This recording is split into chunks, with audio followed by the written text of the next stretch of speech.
This is a CBC podcast. Well, within the last hour, the province reached a milestone in its efforts to suppress COVID-19. Staff at the IWK gave out the 1 millionth dose of the vaccine. Premier Ian Rankin was there, and he's on the line with us now. Premier Rankin, welcome back. Thanks, Portia. How are you? I'm doing fine. Curious about what this milestone felt like, if you put that in context. That feels great, I think, for everyone involved, and it's a really important milestone now, reaching more doses than we have people. So I thought it was important to acknowledge the work of staff that were involved. And if you go full circle, this was the first one of the first locations, the prototype that we started at the IWK, and that's where I am this morning. What a time it's been since. People who were eager to get vaccinated, stampeded towards those clinics. They've mostly got their shots. A lot of them have their second shots. How does your government reach those, though, who are not interested or who are holdouts? Right. So we are doing better than any other province in getting people to get their first shot, but we want to keep pushing. We have now 74% of all Nova Scotians either have it or they have it booked. And our target was 75%. So we're almost there, but we need to keep going with that final push.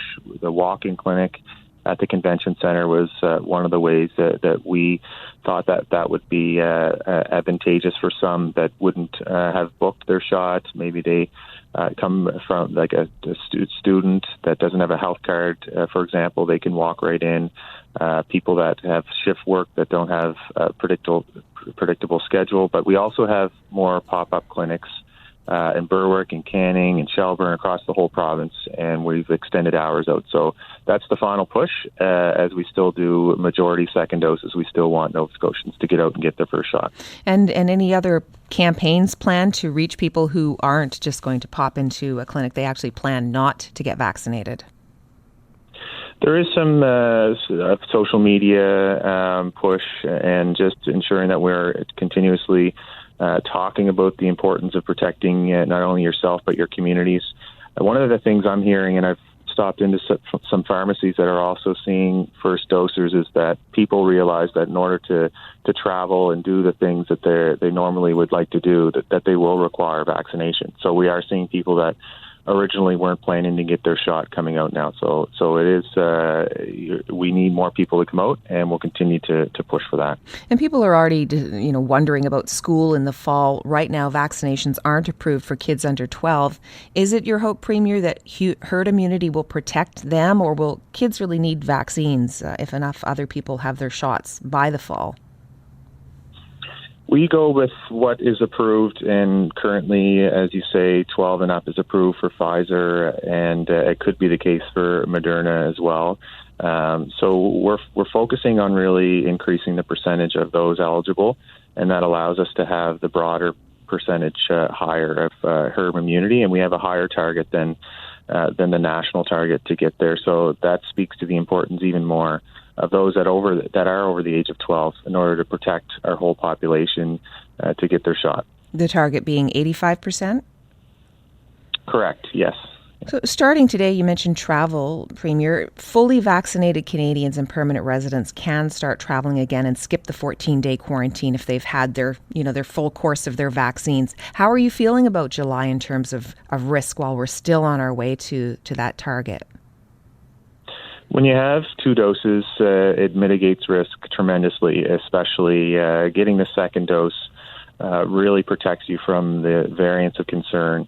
So that's why it is important that we have that. And we aligned with the federal government's approach on international travel, recognizing that it's been a long time. And if you have your second dose for 14 days and you have that test just as an extra precaution, that it doesn't elevate our risk beyond what public health is comfortable for. We've taken the cautious approach since the start of the pandemic. We'll continue to do that. And now is time that we can start to reopen slowly. And being in phase 3, we've gotten through the first 2 phases on track, hitting our targets, and I'm looking forward to continuing to move forward in that cautious way, but an optimistic way at the same time. And also on your agenda for today is an announcement about sustainable forestry. That's coming up a little later after our conversation. But can you tell us a bit about what you're planning around silviculture in Nova Scotia, Premier?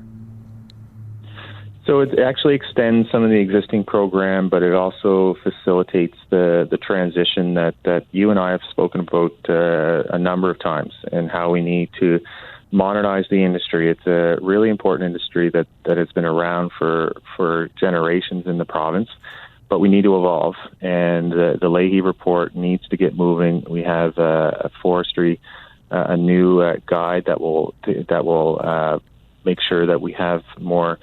Less clear cutting, so prescriptions that are gentler on our forest, and that does take resources, and we're investing millions into silviculture to ensure that more and more of those treatments are going in that direction, work on the roads, and so that we have organizations that deliver those programs.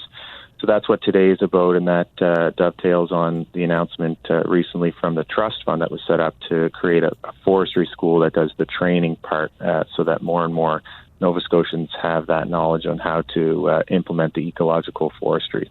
How significant a step is this to implementing the Leahy report, which during your campaign for leadership said would be in place and fully implemented by the end of this year?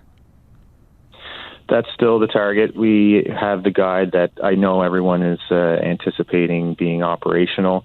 It's just important that we work together with the committee that has industry at the table and a wide range of people that are very interested in seeing this transition take place. So in the last 4 months, we passed the Crown Lands Act. We delivered on the forestry school.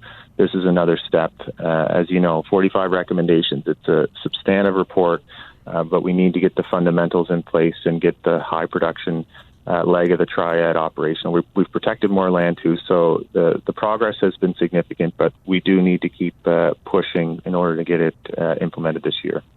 Just talking about an economic development, Premier, last week we heard the news that the company Pieridae is not going to go ahead with its plans in Goldboro for the LNG plant there now, not with that plan that they had anyway.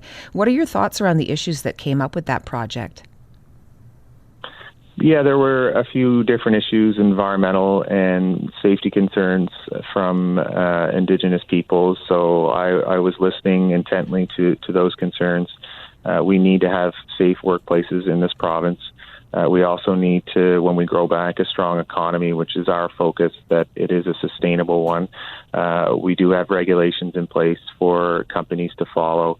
They made the business decision to suspend moving forward at this time. So I'll continue to watch that file closely and ensure that any company that wants to do business here, that is a welcoming environment for business, but we expect them to follow current regulations and exceed them.